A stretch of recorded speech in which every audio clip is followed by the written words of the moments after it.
嗰個係2019年嘅 Paper 2第5條啦，咁呢條就係一條主項變換嘅題目啦。咁首先用咗啲 basic 嘅方法去做一做，我哋可以將個分數移去左手邊變做正啦，跟住將個整數移翻去右手邊變做減啦。咁所以我哋就可以得到5除翻 k 加4就會等於3減 h 啦。咁可能講得知啦，呢個負數移過去左手邊就變咗做正啦，見唔見到？跟住之後個 h 咧就移去右手邊變做減 h 啦。個目標係想將分數擺埋一齊，將啲整數擺埋一齊啊，咁就唔會錯啦。咁你咪見到呢度係除 k 加4啊嘛，移翻過去就會變做乘啦。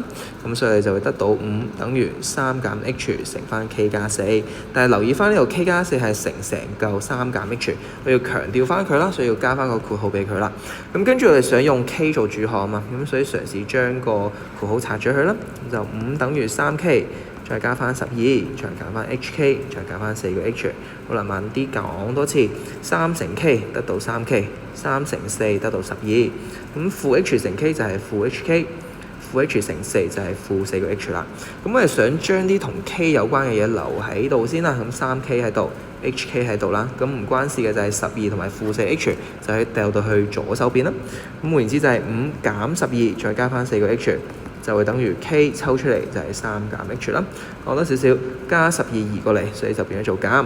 減4h 移過嚟就會變咗做加。咁呢度咧，你見到呢度有 k 係主項啊嘛，我哋可以將佢抽出嚟，公因數抽出嚟，抽咗出嚟加括號，左抄到右，咁就係3減 h 啦。咁呢個做個弱簡啦，咁呢個就係7加4h，所以換言之就係4h 減7，就會等於 k 乘翻3減 h 啦。咁我呢度係乘嘅關係啊嘛，唔想要乘掉過嚟就變除啦。咁所以我哋個 k 就會等於 4h 減7，再除翻3減 h 啦。咁答案就係 A 啦。咁呢個係第一個做法啦，咁亦即係最直接嘅方法啦。咁你見其實我哋 h 係一個數字 ，k 其實都係一個數字嚟啫嘛。咁如果代咗 k，譬如係1嚟講，咁得到新嘅 h， 咁新嘅 h 可以代翻入去呢啲位啊嘛。咁睇下揾翻個 k 係咪同一開始代個數字係咪一樣？如果一樣嘅話，咪啱咯。咁所以你試下代個 k 等於1啦，咁就會得到 h 就等於3減5除翻1加4，咁都幾靚喎，等於2嘅。咁即係話我哋將呢個 h 咧全世界轉做2啦，咁就係4乘2減7，再除翻3減2，咁換言之就係1嘅。嗱，咁1就同呢度一樣，但係未必啱晒噶嘛。我要 check 多下邊係咪有翻啲一樣嘅數字。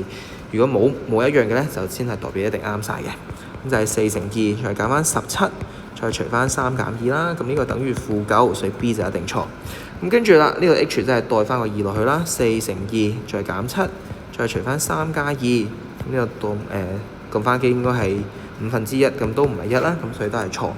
咁同樣地，4乘2再減翻17，再除翻3加2，咁呢度計出嚟應該係-9/5，咁其實都同1唔同啊嘛，所以答案一定係 A 啦。